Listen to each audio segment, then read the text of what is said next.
పంచాయతీల సమస్యలు పరిష్కరించేందుకు కూటమి ప్రభుత్వం సిద్ధంగా ఉందని, సర్పంచుల సమస్యలపై మంత్రివర్గంలో చర్చించి పరిష్కారానికి కృషి చేస్తానని డిప్యూటీ సీఎం పవన్ హామీ ఇచ్చారు.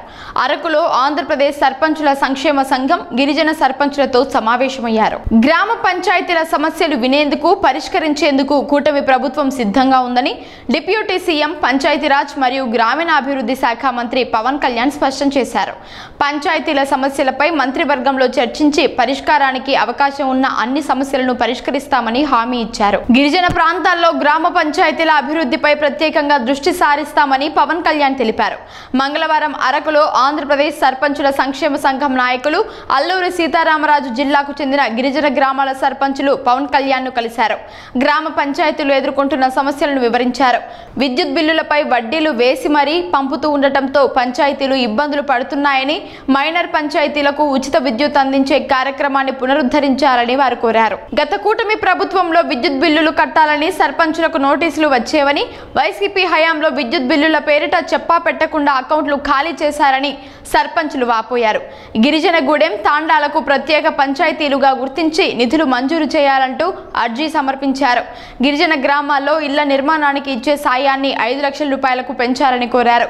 గిరిజన ప్రాంతాల్లో మౌలిక వసతులతో పాటు ఉపాధి అవకాశాలు మెరుగుపరచాలని కోరారు. వాలంటీర్లకు ఎన్నికల్లో హామీ ఇచ్చినట్లుగా వేతనాలు పెంచడంపై మొదటి కేబినెట్ సమావేశంలోనే చర్చించామని పవన్ చెప్పారు. వాలంటీర్లకు సంబంధించి గత ప్రభుత్వం అధికారికంగా ఎలాంటి జీవోలు ఇవ్వలేదని, సరైన ఉత్తర్వు పత్రాలను, జీతభత్యాలను లేకుండానే వారిని నియమించిందని చెప్పారు. గౌరవ వేతనాలు విచిత్రంగా ఎక్కడి నుంచి అందించిందో కూడా తెలియడం లేదన్నారు.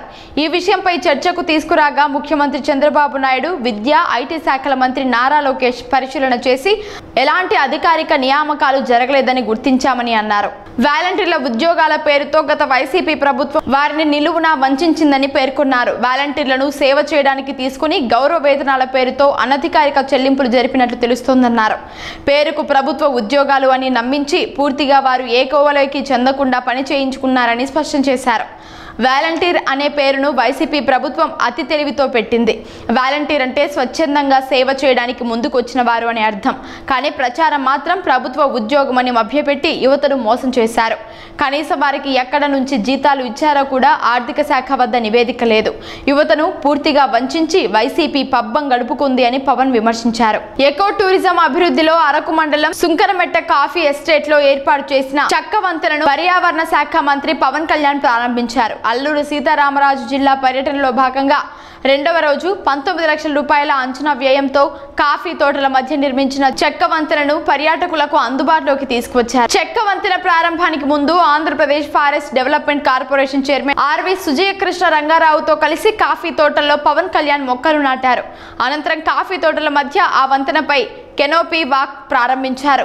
వుడెన్ బ్రిడ్జ్ పై నడుస్తూ ఆద్యంతం కాఫీ తోటల వివరాలను అటవీ శాఖ అధికారులను అడిగి తెలుసుకున్నారు. సిల్వర్ ఓక్ చెట్ల మధ్య వేసిన కాఫీ మొక్కలు, ఎత్తైన మొక్కలపైకి పాకిన మిరియాల పంటల సాగుపై ఆరా తీశారు. వంతెనపై ఏర్పాటు చేసిన ట్రిడెక్స్ పక్షిగూడు ఆకారంలో ఏర్పాటు చేసిన బర్డ్ నెస్ట్లను ఆసక్తిగా తిలకిస్తూ ప్రకృతి అందాలను ఆస్వాదించారు. ఆంధ్రప్రదేశ్ ఫారెస్ట్ డెవలప్మెంట్ కార్పొరేషన్ ఆధ్వర్యంలో ఏర్పాటు చేసిన అభివృద్ధి పనులకు సంబంధించిన ఫోటో గ్యాలరీని తిలకించారు. ఎకో టూరిజం అభివృద్ధికి అటవీ శాఖ అధికారులు చేస్తున్న కృషిని ప్రశంసించారు. కాఫీ తోటల అభివృద్ధి, ఎకో టూరిజం అభివృద్ధికి సంబంధించి అధికారులకు సూచనలు చేశారు.